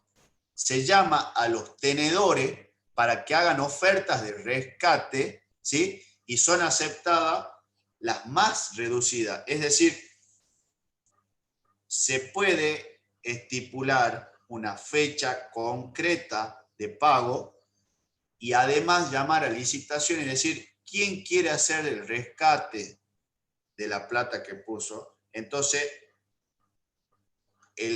aquel acreedor que tenga la oferta más reducida va a ser el beneficiado porque el Estado le va a dar la plata por una licitación. Pero es difícil que se dé eso. ¿Se da? Sí, se da en la práctica. Y después, hablamos de amortización obligatoria. Tenemos una segunda modalidad, que es la amortización facultativa. ¿Sí? Es cuando el Estado se reserva el derecho de reembolsar el empréstito antes de la fecha prevista obligatoriamente. Es decir, ponen una fecha en el año 2025 y la amortización es obligatoria porque se puso la fecha, pero además es facultativa porque le permite al Estado reembolsar ese empréstito antes de la fecha prevista obligatoriamente. Sería en un caso de que aparezca, no sé, un YPF nuevo y tengamos plata. Chicos, ¿van bien? A ver. Sí, Sí, profe. ¿Podría volver a explicar, por favor, lo de la amortización para facultativa? Bueno, la amortización facultativa es un modo de amortización en virtud del cual el Estado se reserva el derecho de reembolsar el empréstito antes de la fecha prevista obligatoriamente. En la práctica sería como el sistema francés de amortización de deuda, es decir, vos vas pagando o puedes pagar todo junto adelantadamente, pero en este caso sí o sí vas a tener que pagar interés. Es decir, la amortización es facultativa cuando además de tener una fecha vos obligada para pagar, podés reembolsarlo anticipadamente. ¿Me entiendes? Yo no creo que se dé eso en las prácticas, salvo que la Argentina descubra otro YPF, pero no sé, yo digo. Bueno, habíamos dicho... Profe, Sí. normalmente los empréstitos se hacen sobre el sistema americano. A ver, es pagar las cuotas sí. En un determinado tiempo estipulado y al final del vencimiento pagan la deuda. Pero a su vez, ese sistema genera dos tipos de cuotas, la voluntaria y la obligatoria. La voluntaria sería un depósito que se tiene que hacer medianamente para cubrir la cuota que se viene venciendo, el interés que se viene venciendo. Claro, correcto. Eso se llama amortización obligatoria por anualidades terminales, donde vos pagás en las fechas previstas el interés y podés agregarle una fracción del capital. Entonces vos vas disminuyendo y capaz que te quedó el 50% del capital en el 2030, un ejemplo, y ahí cancelas todo. Pero vos ya pagaste los intereses y en cada fecha de interés fuiste pagando una fracción del capital. Así es. Claro, correcto, sí. Vieron que yo dije que hay formas de extinción de los empréstitos. Por amortización, ya dije que la amortización, hablamos de amortización obligatoria, facultativa, y la amortización consiste en el pago, en el reembolso o la devolución del capital prestado. ¿Estamos de acuerdo? Es el medio normal de extinción. Ahora nos queda por ver la conversión y la consolidación. Lo vamos a hacer rapidito. La conversión consiste en una operación de cambio o canje de títulos de un empréstito público por otro nuevo. ¿Escucharon? La conversión consiste en una operación de cambio o canje de los títulos de un empréstito público por otro nuevo, los cuales, a pesar de que se documenta el mismo capital que los anteriores, estipulan otras condiciones respecto a las obligaciones del Estado hacia los tenedores. Usualmente, este procedimiento de conversión, chicos, ¿sí? Este procedimiento de conversión de empréstito es puesto en práctica con la finalidad de disminuir la tasa de interés originalmente fijada. Sin embargo, no ocurre en la práctica, ¿me entiende? No ocurre en la práctica. Es como, no sé si estudiaron Derecho, la novación, modo de extinción de la obligación o de modificación de la obligación, la novación. O sea, en el caso de la conversión del empréstito público, tienen que tener en cuenta que consiste en una operación por la cual se cambia o se canjea un título de un empréstito público por otro nuevo título. Sigue existiendo el mismo capital. Lo único que varía son las condiciones del pago. ¿Se intenta disminuir las tasas? Sí, es muy difícil. Ahora la provincia de Salta consiguió un diferimiento en el pago, que sería un estilo de conversión, pero se estiró en el tiempo. Nosotros queríamos que se estire en el tiempo y se disminuya los intereses. Eso es imposible porque la deuda externa de la provincia de Salta está garantizada con la coparticipación, por ejemplo. Y la consolidación, la tercera forma de extinción, consiste en realidad en una variable del procedimiento de conversión que le acabamos de decir, ¿sí? Se entiende que hay consolidación de deuda cuando la deuda flotante, es decir, las obligaciones del Estado a corto plazo, ¿sí?, resulta transformada en una deuda consolidada, es decir, en una deuda a largo plazo o un plazo superior a un año. ¿Por qué? Porque cuando nosotros tenemos, escuchen bien, una deuda flotante, las deudas flotantes son aquellas deudas a corto plazo, que por lo general son menor a un año, que han sido contraídas por el Estado por la emisión de un título, ¿sí? Cuando esta deuda, escuchen bien, a corto plazo, ¿sí?, se transforma en una deuda consolidada, ¿sí?, es una deuda que pasó a ser a largo plazo porque se renegoció el plazo de pago, ¿sí? ¿Me entienden? Se renegoció el plazo de pago, ¿sí? Y puede traer aparejada una variación en la tasa de interés. Pero si nosotros tenemos una deuda flotante que es inferior a un año y la queremos extinguir, una forma de la extinción es la consolidación.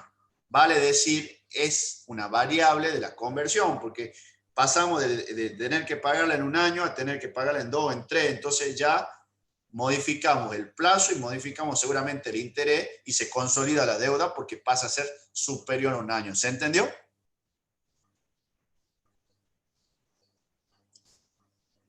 Y bueno, y por último, nos queda bastante, pero algunos efectos económicos de la deuda pública. Bueno, creo que todos los que estamos acá entendemos que no siempre la deuda externa de la Argentina trajo aparejado beneficio, sino que trajo aparejado mucho perjuicio para las generaciones venideras. Y las deudas que vamos contrayendo van a ser perjudiciales para nosotros cuando seamos más grandes y para nuestros hijos y nuestras hijas. Entonces, los efectos económicos de la deuda pública dependen siempre de 3 factores distintos, chicos.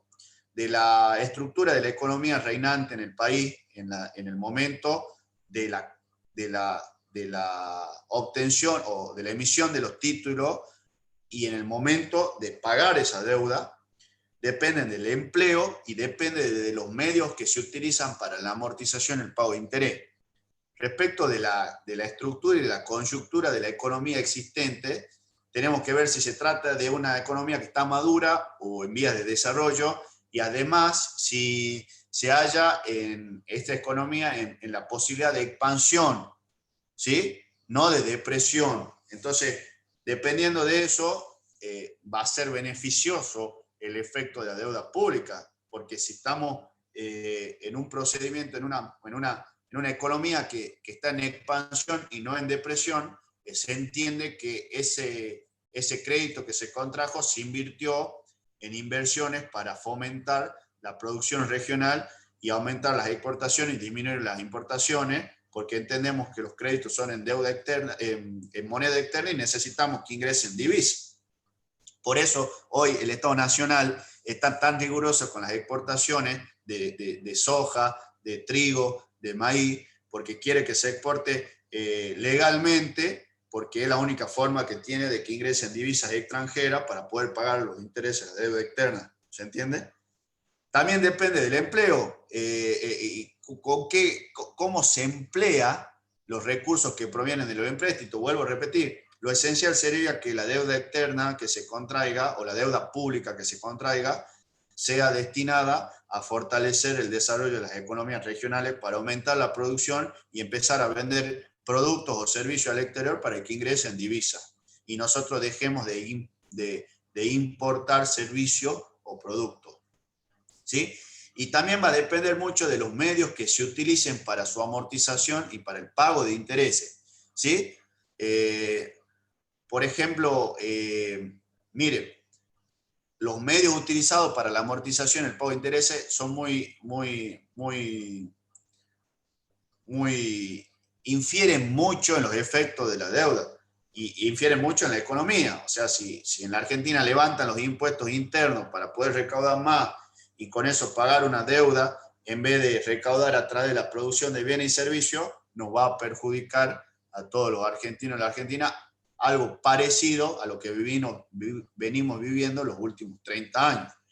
Entonces, bueno, esos son más o menos los efectos económicos de la deuda pública, teniendo en cuenta la estructura económica, cuál es el empleo que se haga de los recursos que se traen por deuda, y cuáles son los medios utilizados para el pago. No es lo mismo pagarlo con el producido de bienes y servicios y con las utilidades que vienen de las exportaciones que pagarlo con el incremento de los impuestos. Entonces, bueno, y por último hay que ver cuáles son los límites de la deuda pública. Ahora yo les pregunto a ustedes, ¿cuál es el límite de la deuda pública? ¿O cuál es el límite del crédito público? ¿Hay alguna ley? ¿Hay algún dato objetivo, una doctrina que te diga, miren, para mí es imposible determinar cuál es el límite a la deuda pública, ¿sí? Es imposible establecer a priori cuáles sean los límites cuantitativos al volumen de la deuda pública, porque si ustedes son gobierno y tienen crédito público y logran que le otorguen a una tasa mínima miles y miles de millones de dólares, es probable que ustedes tomen todo lo posible porque la tasa de interés es súper baja y la forma de pago es súper agradable. Entonces no le podemos poner límite. A ver, si a ustedes hoy le ofrecen, en forma personal estoy hablando, un crédito personal a una tasa del 20% anual fija con 6 meses de gracia, ¿lo van a tomar o no? Sí, van a tomar el máximo posible. Van a tomar el máximo posible porque los niveles inflacionarios en la Argentina te van a consumir la segunda cuota ya en forma inmediata. Entonces, bueno, los límites de la deuda van a ser imposibles de establecer a priori porque hay muchas circunstancias que hacen imposible limitar cuantitativamente. Por supuesto, la Argentina va a contraer deuda teniendo en cuenta su capacidad de pago. Por eso es muy discutida la deuda que se tomó en el gobierno anterior, porque es de muy difícil cumplimiento. Más allá de las ideologías políticas, eso no está en juego. Estamos hablando en términos financieros. Y lo que se discute es cómo los acreedores internacionales le dieron eso a la Argentina si no tenían la previsibilidad y datos objetivos, como preguntó al principio de la clase una alumna, de cómo iba a pagar la deuda. Chicos, estamos en horario. Espero que les haya sido agradable la clase y no muy aburrida. Vamos a continuar la otra clase ya con los recursos tributarios, que son otra parte de los recursos públicos. Acá hablamos del crédito público, ¿sí? Espero que les haya gustado la clase. Cualquier novedad, yo voy a subir esta clase a la plataforma Moodle. Hace ratito me pasaron de la clase de ayer el link, ya lo voy a subir mañana y cuando me pasen el link de esta clase, lo subiremos inmediatamente. Que tengan una muy buena noche y... Disculpe, Sí. el material de esta clase que es de crédito público y todo lo que vimos ahora, está en el libro de Vítolo, en el capítulo 31, pero en la plataforma nos subieron hasta el capítulo 5 nomás. ¿Será que hay posibilidad de que suba el capítulo para leerlo bien? Sí, ya lo vamos a subir. Lo que pasa es que recién iniciaron las clases y bueno, estamos adaptándonos a subir los links de las clases y de los capítulos. Sí, por supuesto, con Valeria lo vamos a hacer, quédate tranquilo. Bien, como Disculpe, para que... profe. Igual yo voy a subir un resumen de esta clase, ¿no? Didáctico, en PowerPoint, no sé, como quieran. No tengo drama. Gracias, profe, Profe. como para que tengamos para la próxima clase también para leer, digo, también. Bien, sí, este fin de semana, Dios mediante, vamos a subir el material. Disculpe. Tengo una duda, profe. Vi que estaba tomando asistencia y puse mi Sí. nombre y todo, pero tengo inconvenientes para asistir a la clase del miércoles. Yo trabajo y vuelvo recién a las 11, llego a mi casa.